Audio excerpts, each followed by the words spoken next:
Hello and welcome. My name is Dr. Owen Redwood, and this is the Web Application Hacking and Security 103 lecture of the Offensive Computer Security 2.0 OpenCourseWare, provided by hackallthethings.com.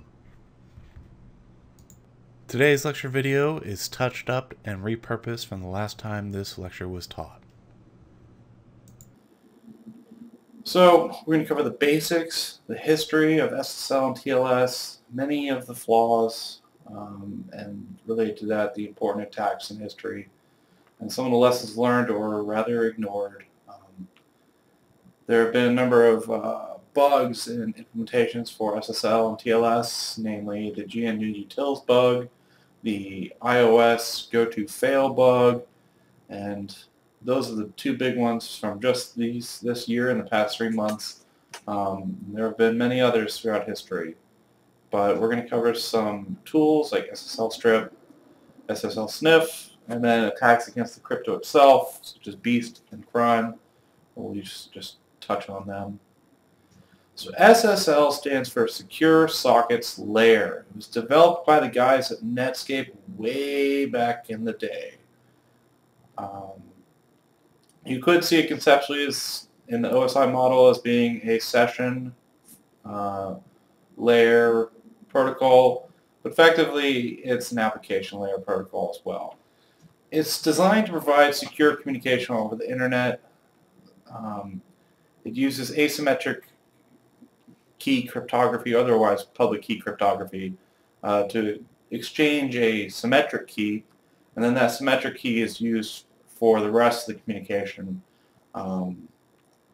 and it basically guarantees confidentiality and integrity as well as authenticity at least one way. So SSL and TLS are often synonymously used. In fact, TLS, which is defined in ROC 5246, is in spirit supposed to be the successor to SSL. But it's actually derived from an earlier version of SSL itself. So just like SSL, it uses public key cryptography to exchange a symmetric key, well, to establish and then exchange a symmetric key, and then uses symmetric key for the rest of the communication as far as confidentiality and integrity, as well as authenticity for at least one way. So when SSL and TLS were designed, it was meant to secure the internet. The internet was not designed with security in mind, and they were the guys at Netscape try to secure things like web browsing, email, instant messaging, VoIP, and SSL and TLS has many more uses extending to update chains, contacting the web server or the update server and downloading the correct patches, stuff like that. It touches almost every aspect of most software, every aspect of most communication to a central server or something like that in software, I should rather say. So in the early 90s, the engineers at Netscape developed SSL to make secure HTTP requests. Back in those days,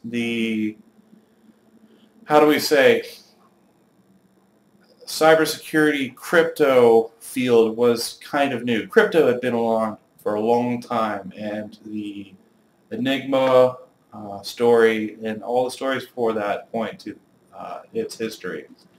However, there was a very, very scarce body of knowledge on how to actually design secure protocols well.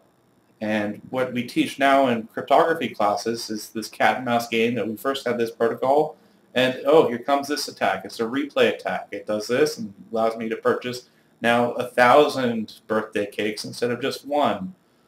And a slew of other types of attacks, and it basically shows here was the original protocol, here's the attack against it, here was the fix, and then this became the standard, and rinse, repeat.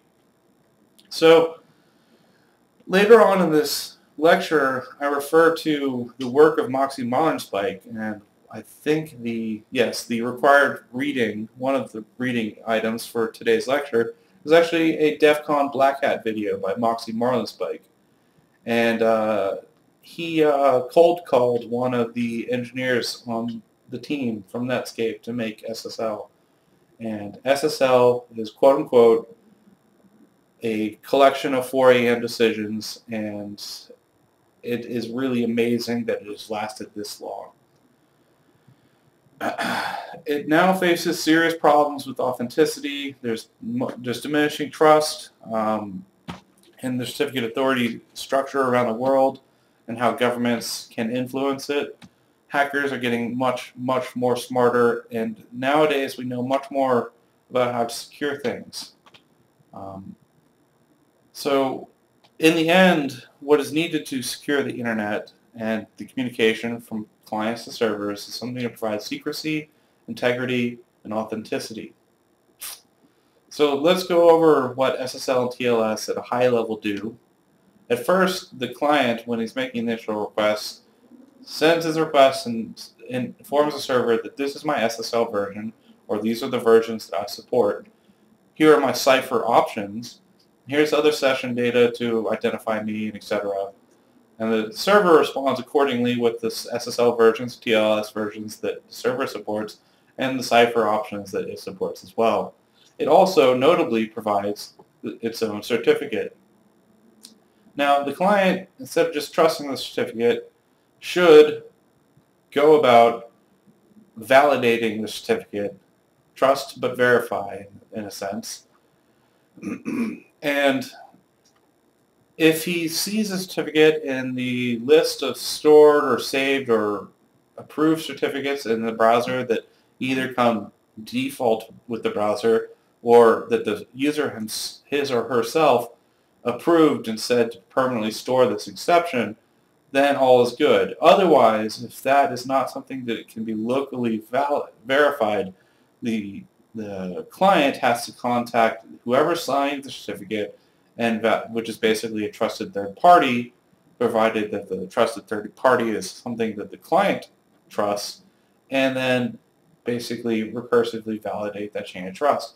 If the most immediate person or CA who signed the cert is not trusted by the client will keep going back up in the chain until it finds a trusted root in the certificate chain. So, despite all that, 9 times out of 10, if authentication here fails, a user will be presented a warning saying that there was a problem with the certificate. Would you like to proceed anyways? And they will click yes anyways. That being said, after this point, and if the authentication succeeds of the server certificate from the client, they will basically, using the public-private key of the server and whatever cert provided by the browser, usually some default thing by the client, will use asymmetric key cryptography to basically perform Diffie-Hellman or something like that to establish a symmetric key. And the thing that's important here is that they use asymmetric key encryption or public key crypto to establish this symmetric key, which comes next. So at that point, the symmetric key for the rest of the communication has been established.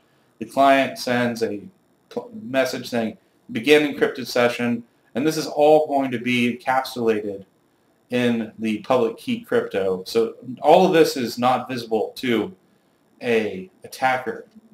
And at this point, they abandon the public key crypto and proceed solely with the symmetric key crypto for the rest of the session. So the reason for doing all of this is that it provides perfect forward secrecy, and that's a phenomenon that's taught in most crypto classes. In essence, that you cannot view this communication unless you break this.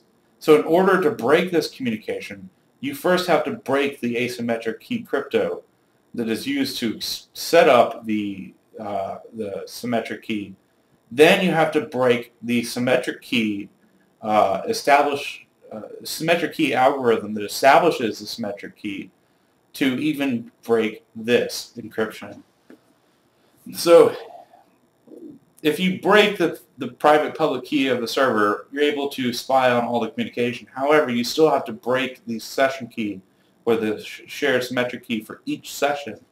Hence, the term perfect forward secrecy means that even if you do break this layer of crypto, you don't break all the ones at this point and also going forward. So when when a client uses certificate info to authenticate a server, it'll go to a certificate authority, and the authority will look at the cert that the client says, hey, this is what I got, and it will decide either that this key belongs to the server or it doesn't, provided that the browser trusts the CA to even go to the CA somewhere in that chain. And it's important to note that this is the 10,000 foot view of SSL and TLS, and the implementation details can definitely vary. And they definitely vary over versions of applications, versions of SSL and crypto libraries. And I guess another thing to note is that this validation is not done on the server side. The server doesn't care about the certificate of the client. If the server had to cache or store the certificate for every single client, just imagine the cost that would be for Google, the cost that would be for Amazon and every other website. In essence, all that's needed to do business is a trusted vendor, and then past that, in order to use your PayPal or use your credit card or something, you have to provide some more authentication details to let the server charge effectively you for a transaction. So there's a bit more at the business logic that allows you to abstract out the need for having that huge cost of keeping track of every client and their potential certificates if they, if you went that route. So the Netscape guys and gals decided that this was not necessary and this would totally slow down the internet. So, also at that point, a decision was made, and this decision has not been usurped or changed up through now, that trust is just too hard for normal users to think about. So the browsers collectively decide the trust for you, and it should be noted that the certs that ship with your browser when you download it, usually for free, are the same regardless of where you're from, where in the world you are, what country you're in. You're going to have default certificates that allow you to have the same user experience as anyone else around the world. On average, root certificate authorities wise, browsers usually ship trusting 40 root CAs and trust about 25 intermediate CAs. And this is coming from Google Chrome. And then also, as I said, users can and usually will add their certificates for websites that they really want to go to. Now, this is for securing the web traffic on the internet, for securing your communication with your bank, for securing your communication to do e-commerce. I don't know 40 people that I trust with information, to hand courier my identifying information, my personal information, and my credentials to do a transaction all the way to the bank and back. I don't physically know 40 people that I trust with that information to do physically. But the browsers decided that, this is just too hard for normal users to think about, so this was the way it was decided to be done. So certificates, as I said, are used to do SSL and TLS, and they're composed of a public key and a private key. And the public key certificate, usually just referred to as de facto, the certificate is a digitally signed statement signed by a trusted third party that binds the value of a public key to an identity of a person, device, service, blah, blah, blah, that holds the corresponding private key. And usually it's facilitated by using the X509 standard for certificates. And this was designed in 1980 or the 1980s. It was messy back then, it was overly flexible and very general. It allowed a lot of room for misbehavior. So when I say the term signing or digital signatures, it is the act of using your private key, which you never share, um, for a certificate, to sign a message. In order to check the signature, you decrypt the message with the public key. Messages sent this way provide authenticity. You can only decrypt it if you have the public key that corresponds to the private key, which is thus tied to the owner of that certificate, and also non-repudiation. If you send out a digitally signed message and then later say, oh crap, I was drunk, I didn't mean to send that, there's no way to undo this with digital signatures. So to establish chains of trust, private keys can be used to sign other users' public keys. This is how certificates are formed, and this is how trust relationships are established. So, for instance, VeriSign can sign the relationship for FSUCybersecurityClub.com, and whenever a user visits the club's website, they will be provided a certificate containing a public key that has been signed by VeriSign. And the user's browser can then go to VeriSign and verify that, hey, this is all legit. So this all relies on you protecting your private key. It is possible, and actually not too uncommon, for CAs to use their private key to sign the private keys of other CAs, but that gets messy and weird and allows basically signed chain of trust, allowing a CA to sign away on behalf of another CA. So the aforementioned public key infrastructure is really just a set of servers, people, policies, hardware, and procedures, policies, same thing, to manage the creation, management, distribution, the revocation and blacklisting, the use, and finally the storage of certificates. For what we'll say later in this lecture about the bad things about SSL and how it's all played out, certificate blacklists do exist. They do work. Browsers do check them, usually automatically, but we've seen bugs in the implementations of, for instance, GNU utils where it doesn't really check them all the time, and if you craft it just right, it just accepts it anyways. So that being said, the basic architecture of public key infrastructure revolves around a certificate authority, which works with two other authorities, the validation authority and the registration authority, to make this whole system work. So the certificate authority is responsible for binding the public key with the respective user who's applying for an identity. So users must be unique.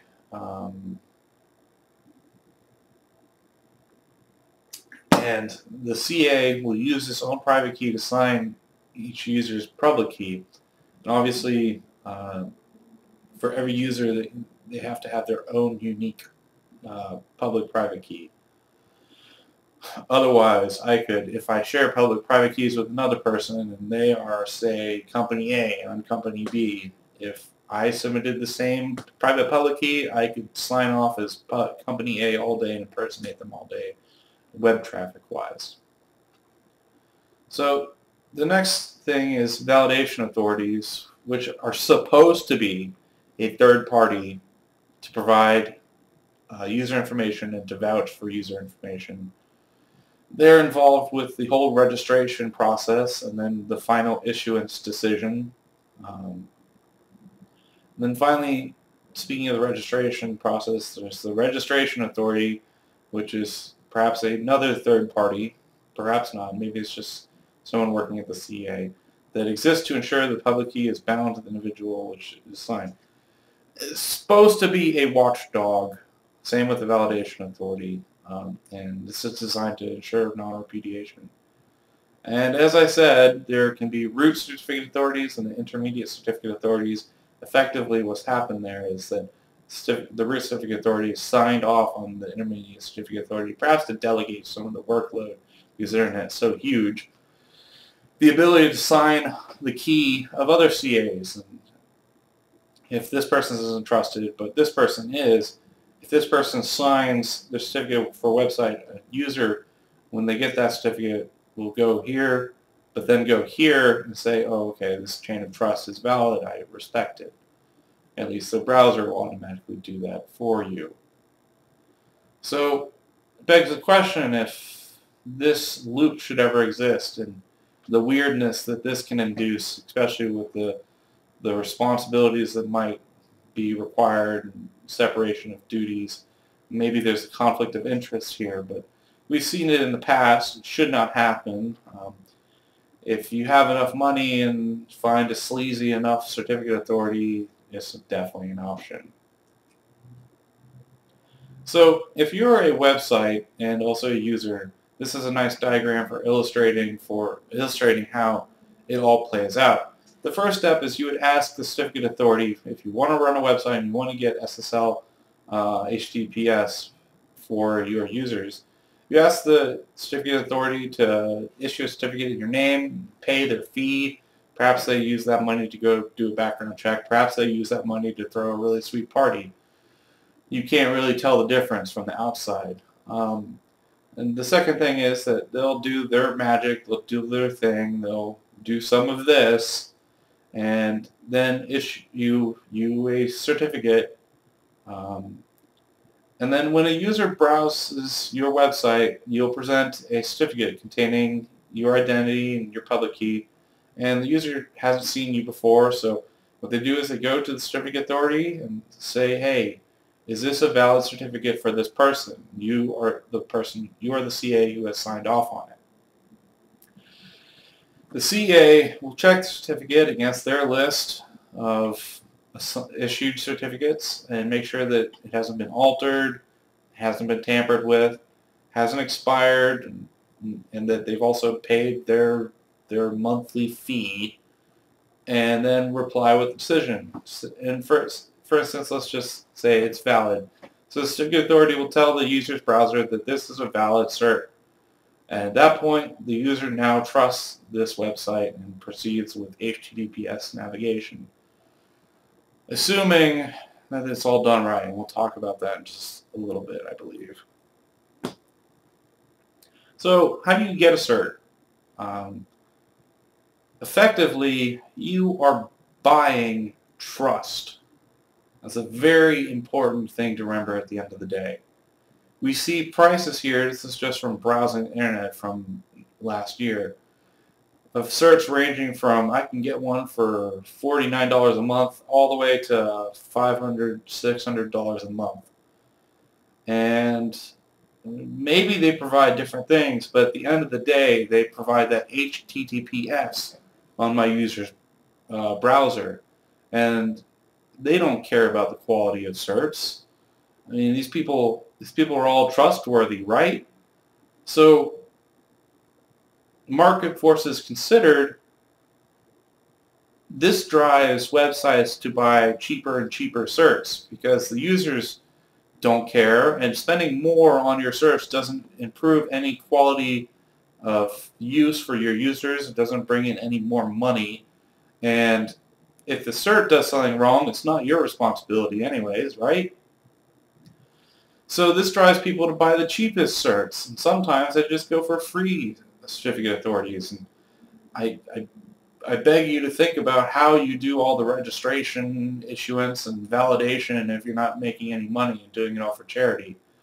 Or rather, how you're saying you're doing all that stuff and managing to throw really sweet parties with your customers' wisely begotten money. So who can become a certificate authority is the next question. Well, you can, I can, anyone can become a certificate authority. Anyone can start issuing certs. You will visit websites that self-sign their certificate all day long, and that doesn't stop users from just clicking yes because it's so common. So why spend all that money if users are just going to click yes anyways? So the problem is if you want to become a CA, you have to get someone to trust you in order to be automatically recognized by a browser. As I said, 9 times out of 10, people are just going to click on it anyways and proceed anyways. But we want to get that last 1 out of 10. We want to figure out what it takes to get that last 1 out of 10, to get 100% of people on the internet. And in order to do that, if you're going the legitimate CA route, you're going to have to get people to trust you. And back in the day, this was easy, but we're approaching a billion. This doesn't go up through 2013, let alone 2014. Billion websites on the internet, and I can't imagine any single authority securing all of them. Back in the day, in the early days, there was one certificate authority, one to rule them all. It was VeriSign. And eventually, at one point, the internet grew too large for one certificate authority in the centralized manner to trust. And so more certificate authorities popped up, and then intermediate certificate authorities popped up, and it grew, and it grew, and it grew. And now there are many certificate authorities that are providing this trusted platform of certs and certificate public key infrastructure to secure the web traffic. However, this is not a scalable solution. As you can imagine, you can't. The security of this architecture is only as good as its weakest link, and as we keep adding more and more links, the probability of the weakest link, degrading in their security is pretty much 100% with enough people added to the mix. So, as I said, at one point there was just VeriSign, and then there has now been an explosion of certificate authorities that you could potentially trust. And in practice, this may be my jaded personal view, but I stick by it, that certificate authorities are a single point of failure on the internet. They are a top target for hackers on the internet, and they look really bad if they get hacked. How are they going to keep getting your $500 a month if they tell you they've been hacked every time they've been hacked? That's my jaded way of putting it. It is all too common for certificate authorities to brush their compromises under the rug and wait till next month to issue a new cert, so it all looks gravy. So, in practice, other researchers have found that validation authorities don't exist. This is not used in practice. As long as your paycheck clears, you get a cert usually, as long as you haven't been involved in some blacklisted activities. And it's really just issuance, missuance, registration. And the registration authority is usually going to be just some underpaid or unpaid intern at the certificate authority that probably just watches for their customers popping up on Reddit or popping up on other sites saying that they've been hacked, or users saying that this looks like it's been hacked. Bottom line, the way I see it, is that doing everything right costs money. And the market forces drive websites and your competition, if you're running a website, to use the cheapest certs that are out there. And the pricing is all artificial anyways. What is trust? You're effectively buying trust when you're purchasing into this public key infrastructure scheme. And this is what's used to secure the web traffic for the whole internet. There is no widely adopted alternative, period. And in practice, we're going to cover some of the history demonstrating that there are zero consequences when absolutely everything goes wrong in this model and hackers make tons of money, steal all the secrets, and your CEO, as a consequence, perhaps will get named the Innovator of the Year. So, before we go into that spiel, let's cover some timeline that in the 80s, that's when the X509 certificate was designed, the standard for it. And ever since, there have been a long history of implementation vulnerabilities outside of just SSL and TLS. It's important to note that the X509 certificate has uses outside of SSL and TLS. In the 90s, SSL was conceived by the Netscape group, and it was largely a hand wave, to quote, or rather to paraphrase the required reading later on. So, in 2009, there were 3 major vulnerabilities that affected the entire world just due to C certificate authority mistakes.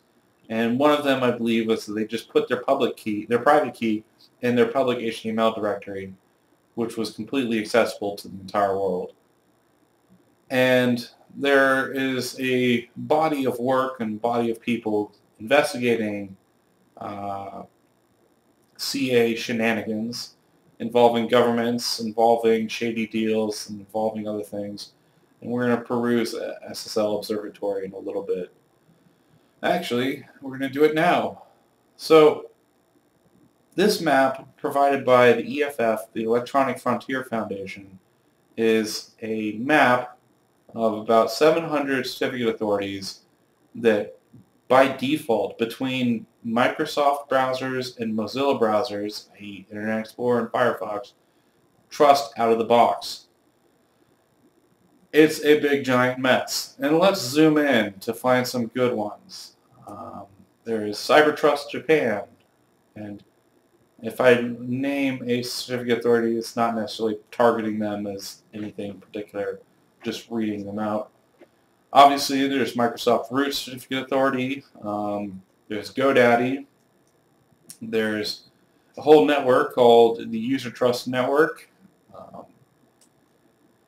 There's CNNIC, which is one of the largest in the world. I believe signs for almost everything in China. Let's see, there's Equifax. There's Walt Disney. There is GoDaddy again. There's RSA. We go over here. Should be some good ones. DigiNotar. Yeah, we're going to talk about them in a little bit. I don't think they exist anymore. There's AOL. There's all these other ones.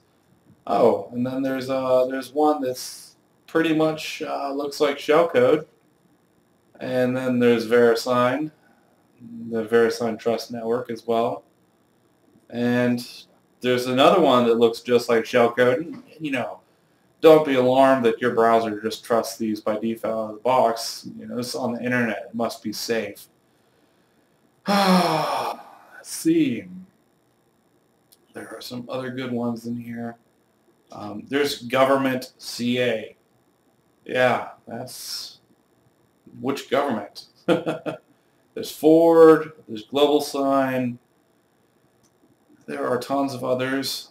In this giant web of certificate authorities, the root is DFN Verein. And you can see if you look that it signs predominantly for a ton of universities in Europe. And it's a very, very large network spanning many different languages. Europe is pretty diverse, so I guess this may be necessary. But despite this giant network of trust, it is really, from the outside looking in, a mess. And despite how it's been architected, you have to take it with a grain of salt, because at the end of the day, your users are still likely to just click through despite what the certificate warning says. So think about that. Going back to this giant map, by default, these CAs are trusted to secure your web traffic on the internet. Your browser automatically trusts this entire network. Even the big anomalous shellcode looking certs. Those are trusted by default. And this map is maintained by EFF.org, and they are a very interesting and useful organization that champion internet freedom and the rights of hackers around the world. Fight back against stupid laws that put people in jail for more time than they deserve, because the world and senators and legislators don't understand this mess. So there are some noteworthy certificate authorities on that list. Some government-owned ones, like the Department of Homeland Security. Some U.S. defense contractors on there. There's the China Internet Network Information Center, CNNIC. I think I pointed that out. There's Etisalat, which I think is like the fifth. It's in the top 5 largest telecom corporations in the entire world. And your browser trusts all these by default, out of the box. Now, that raises a scoping issue. What if I'm in, here's a good example, what if I'm in Ukraine right now? My browser is likely going to trust some Russian-owned certificate authorities out of the box. And I may not like that. Now, on the flip side, if I'm Russian, they may trust some Ukrainian-owned certificate authorities and also some U.S.-owned certificate authorities. And other countries aside, I guarantee you could find a large body of people here in the United States that would never trust by default anything signed by the United States. And same goes for China. They would never trust anything signed by anything Chinese government-owned. So this complicates the issue of trust, and also complicates the problem that we've just decided over time to just solve it for people and have a best fit solution that tries to be as appeasing to the largest group of people. There's a lot of adages that you could say, such as if you try to please everyone, you're going to please no one, and that may certainly apply here, but this is a very complicated issue that can't be summed up by any one quip. So back to securing the internet and where we are today. There is work to invent a new internet, mostly spawning out of academia, and it's really struggling at the moment, and I don't know if it'll ever pick up. And it may not embrace the anonymity of the current iteration of the internet. And it'll be interesting to see if there are 2 simultaneous internets, and if they are ever bridged. They likely will. You can't ever stop that, but it would be interesting. Now, it's very, very important to note that this is the survey of websites that are publicly facing the internet. There is something called the darknet out there.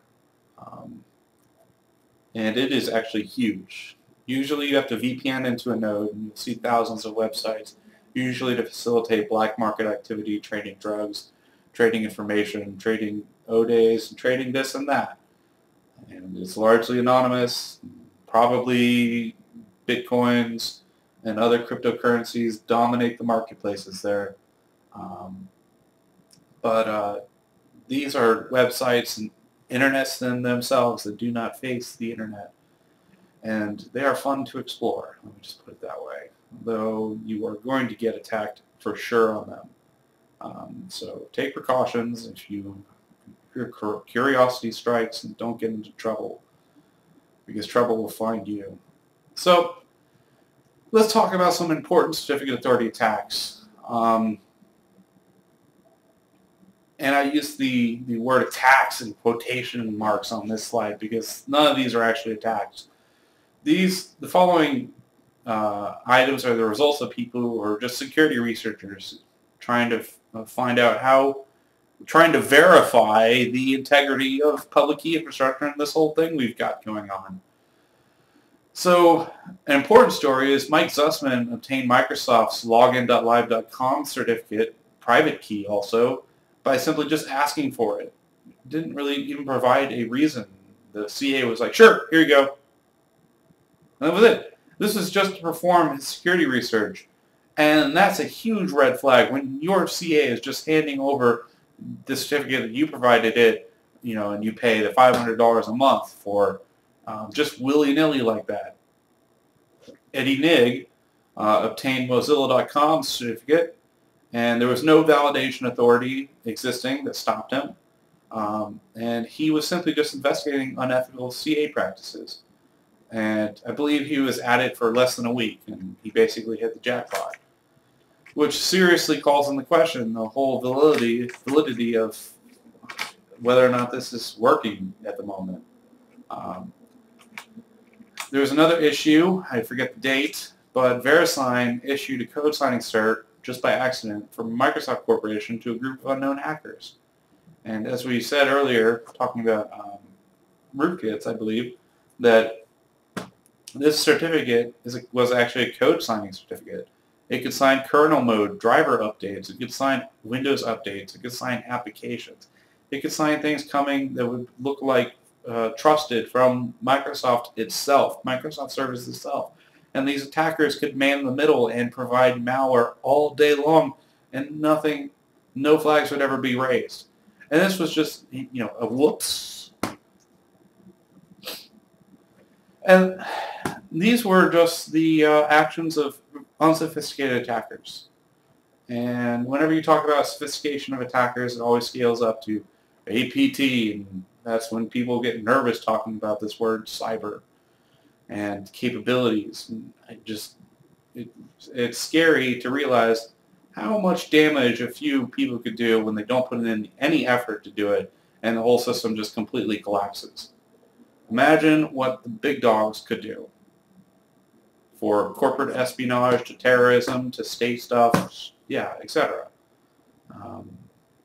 So this is another attack. It's not really against certificate authority. So this slide is out of place. I'm not trying to pick on RSA, but it's an event that affected a vast majority of the internet. That's the scale of attacks and impact that we're talking about, so that's the only reason I included it on this lecture. So in 2010, RSA's Secure ID program was compromised, and their key fobs all had to be recalled. And basically, this attack impacted about 760 companies. It affected 20% of the Fortune 100 list, many more in the Fortune 500. And if you want to read more about it, you can read it here. Komodo, however, is the first big CA attack that we're going to talk about. It was hacked in March 2011, and it made the headlines because they came and said that they suspect that Iran is hacking them. And you're going to have Fox News and CNN and MSNBC all say, oh my God, Iran is hacking us, trying to bring down the internet. But they actually did get some serious information on the attacker. The attacker was sloppy, and they tracked it back to an IP address in Iran, and also tracked it back to lat-long coordinates for GPS. And the attacker was successful. The attacker compromised Komodo and made off with signing certs for mail.google.com, google.com, login.yahoo, login.skype, adams.mozilla, login.live. And I just want to make you wonder if the attacker hadn't been so sloppy, if this would have ever been found out. Because the only reason I'm talking about this is the drama. Immediately after they detected the attack, however long that took them to detect, sometimes it's months, sometimes it's years. If they're lucky, sometimes it's a day. Maybe sometimes, if they have good IR people, good sysadmins, they can detect it in real time. So immediately after they detected the attack, the CEO issued the following statement. This attack was extremely sophisticated and critically executed. It was very well orchestrated, a very clinical attack, and the attacker knew exactly what they needed to do and how fast they had to operate. And at the same time, in the same statement, the CEO claimed that all of the IP addresses in the attack were from Iran. And this sparked a whole debate at the time on cyber warfare and APTs and cyber this, cyber that. And he concluded saying the following, that all of the above leads us to one conclusion only, that this was a state-driven attack. And the citations for these quotes can all be found in this URL. But I still believe it wasn't anything that sophisticated. You will see in Moxie Marlinspike's video that I've required you to watch that it turns out it was likely just an attacker all by himself that was probably a script kiddie that just talked a really big game and wasn't very covert at all. And that is a very large juxtaposition to a state-funded Iranian cyber warfare attack. The impact of Komodo getting compromised by perhaps a script kiddie is severe because Komodo provides search for 25 to 20% of all sites on the internet at the time. Now either way, they were hacked. And there should have been compromises, right? Even the rumor that an amateur breaking 25% of the internet, that is preposterous. Everything that we've done so far today should have made that impossible. That should not even be within the realm of possibility. And then they go ahead and Komodo gets hacked 3 times later by different attackers that year. And no one cared. And nothing happened to Komodo. Komodo, in fact, was honored at RSA 2011, and the Komodo CEO was named Entrepreneur of the Year. And that is the moral of my story of how there are 0 consequences when everything goes wrong in this business. It is just astonishing. Now, here's a story that does scream out as a warning if you're trying to get into the CA business and provide a service to people. DigiNotar in 2011 was found to issue a rogue wildcard certificate for Google.com's domain. And this was presented to actually users just in Iran.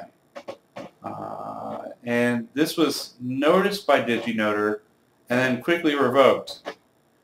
And DigiNotar runs in the Netherlands, and they claimed that they had been hacked and hackers had broken in, stole their certs, and were issuing these wildcard certs and specifically targeting people, the citizens in Iran, which is a juxtaposition of the Iranian state APT hacking Komodo. So in this story, the result of DigiNotar getting hacked was that they eventually went bankrupt because the entire Dutch government's public-facing set of websites, all the websites of the Dutch government, ran off DigiNotar certificates. If the attackers were able to get at this level, they were able to man in the middle and hack the users of the entire Dutch government.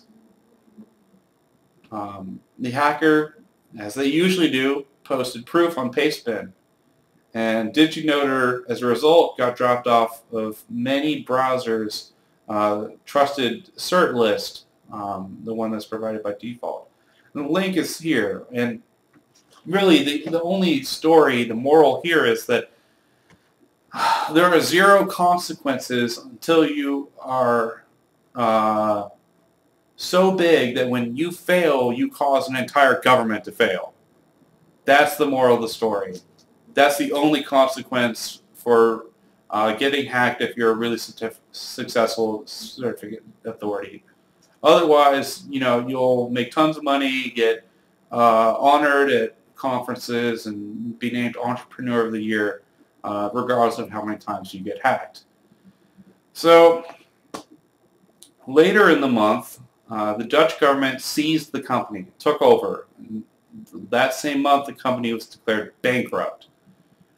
There are other items from 2011. There's Startcom. It was an Israeli certificate authority, and there was just rumors of a breach, but that somewhat impacted their business, but they're still around.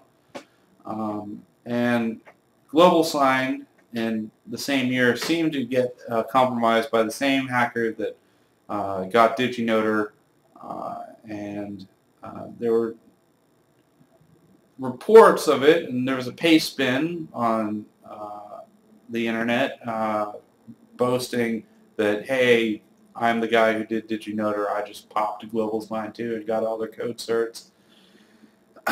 And eventually, Global Sign published a report included that there was no evidence of any breach. So you have to realize that with trust, simply just instilling rumors of compromise can degrade a system. However, that would be useful if your browser could process these rumors, because it just trusts these things by default. Unless you're one of the paranoid people on the internet like me, you might actually care about the certs that are stored in your browser. However, 99% of the users don't. So in a normal trust system, one that would make sense, rumors of something getting compromised would affect the flow of the system, would affect how things would work. I mean, this is how bank runs happen. If you start rumors that Bank X is probably insolvent, people are going to start withdrawing all their money. However, you start rumors that this cert got hacked, the CA got hacked, there's no feedback in the system. There's no fluctuations throughout the system. It's just like a pin drop. So another story is that VeriSign from 2010 through 2011 was repeatedly hacked, and they just decided to reveal the hacks and their quarterly SEC filing in October and later in 2011. And this was only disclosed because new SEC guidelines required reporting security breaches to investors. Up until then, this was not a requirement. Mind-blowing. And these guidelines have resulted in 2011 in an explosion of filings disclosing security breaches and breach risks. And sometimes they may be confidential disclosures to the investors. But at this time, VeriSign, over this course of 2 years, had certs securing over 50% of the internet, ranging from .com to .net to .gov and beyond. And with the certs that were obtained by the hackers, it allowed them to effectively impersonate any company on the entire internet. Period.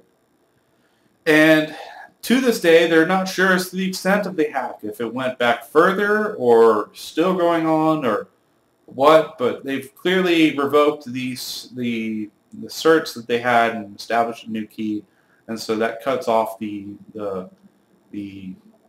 ability of the attackers to keep doing damage as long as the browsers of the users are checking the blacklist properly. So the report also implied that it was a result of a nation-state attack, which makes, I guess, investors feel a little better that they weren't knocked over by a script kiddie, but who knows? So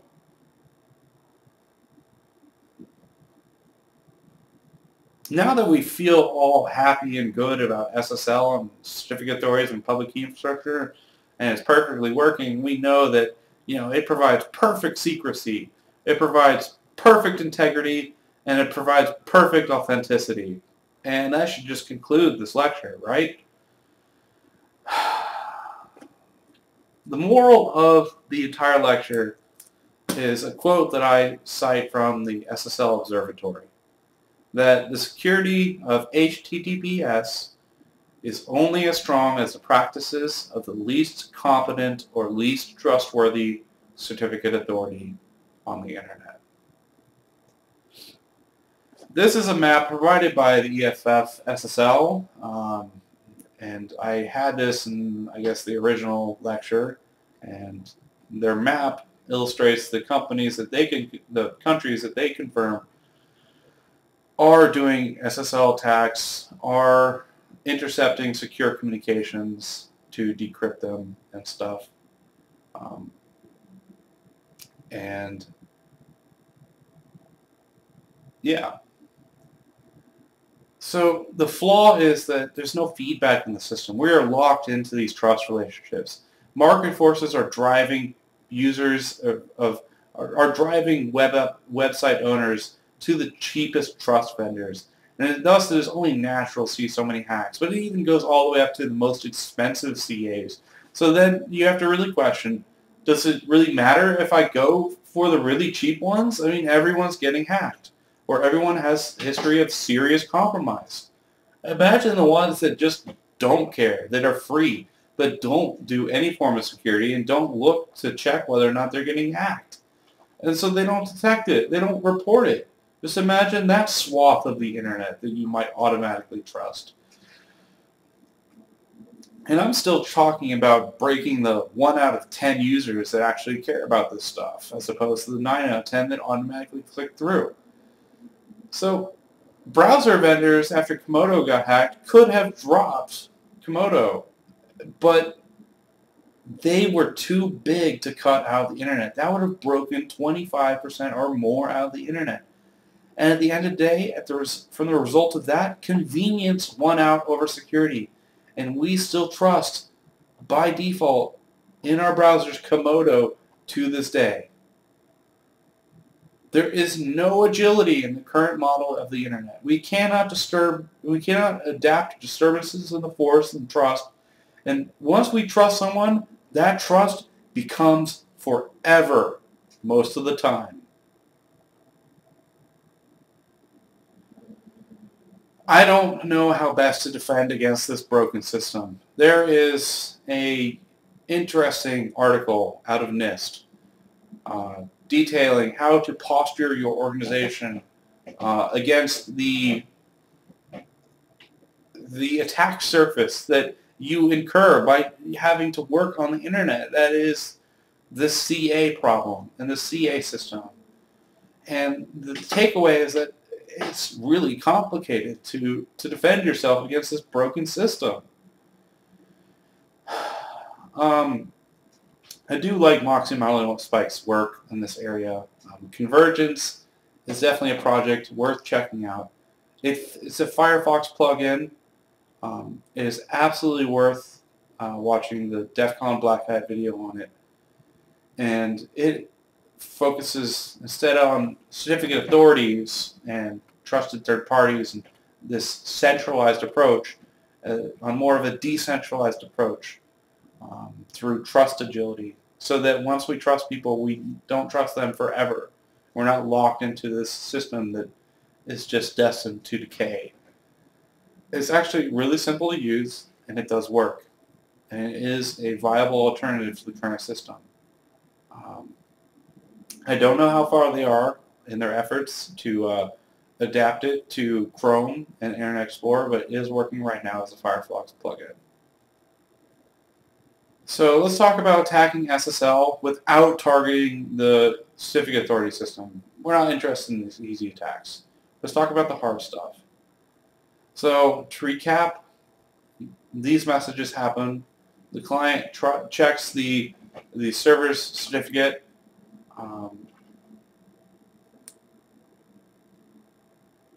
The symmetric key is established over public key crypto. And finally, the session key is used to do the rest of the communication. So there are some tools out there, and there's some crypto attacks. SSL strip was put out by Moxie Marlinspike. There are other SSL attack tools, but these are the ones that I prefer. SSL strip uses basic ARP poisoning to man in the middle an unwitting attacker, such as one at a public Wi-Fi hotspot, and you basically downgrade all the traffic to HTTP if the website allows it. There is a defense against that, and we're going to talk about it. Then there's SSL sniff. And this would be used by all those attackers that once they've hacked a CA and obtained a certificate or certs for target websites, they can eavesdrop on all SSL and TLS traffic going to that website. And it's just effectively a tool that performs decryption for you if you give it the key. Then there are beast and crime, and then there's lastly the slew of SSL bugs that have come out both recently and over time, like Linux's GNU utils bug, which is very serious, and then the iOS go-to fail bug. So to do an SSL strip attack, you first have to ARP spoof the victim, so you have to be on the same network. You will then impersonate the gateway and convince the user to send all the traffic through you. That allows you to intercept the traffic. So effectively what you do is very simple. You replace all HTTPS with HTTP requests just to downgrade it. And if the website allows it and the user's dumb, the attack will work. There's a tutorial on it. It's very simple. It's a 2-minute video. I suggest you watch it. In order to defeat this attack, your website should run strict transport security. This means SSL on all pages. The majority of the internet does not do this, and this is sheerly because of incompetence. I say again, it is because of incompetence. If your engineers at your company tell you that we can't do SSL on all pages because it will slow down our website for our users and any lag for our users will simply just drive them away, because the winning websites on the internet are usually the fastest. There's a click away time that is well studied, that users, if they don't see the results on the web page in a certain amount of time, they're just going to move on to a different activity or a different website. That is true. However, Google decided to stomp this myth. They adopted SSL on all of their web pages about 2-3 years ago, and it accounted for less than a 0.2% impact performance. That is completely negligible and not an appreciable impact. So there's no excuse for it. If you have engineered your web architecture in such a way that it is actually a performance impact to adopt SSL on all pages, you've done it wrong. So strict transport security prevents downgrading HTTPS to HTTP, and any plain HTTP requests are just not permitted. So any HTTP request to your server will always respond with an HTTPS response or a not permitted response. SSL sniff, as I said, is if you plug in a cert, a private key, public key, X509 cert to it, it will decrypt all the traffic for you. If you command them, it will intercept it. It cannot be defended against. This is the tool that the bad guys are going to use against you if they pop a certificate authority, one of the hundreds of ones, and manage to find a cert for a website they're interested in stealing your information and traffic going to. Now, obviously, if you pop one cert, you're probably not going to get the whole internet. But some certificate authorities are large enough. VeriSign comes to mind. Komodo, as I said, was responsible for securing 25% of the internet. Beast falls more along the lines of a crypto attack, and I won't be covering the technical details of it, but you need to know that it can be done in under 10 minutes.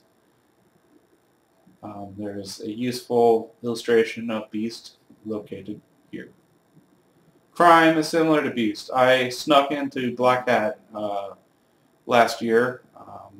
I had a top hat, and I cut holes in the top hat and wore Liberty spikes with my hair, and no one questioned that I belonged there. Very effective. I'm pretty sure I could social engineer my way into most situations, especially with the hacker community. But I didn't have to pay the $5,000 fee to view this presentation. It was very, very interesting. The details have been fully disclosed in their last year's Black Hat.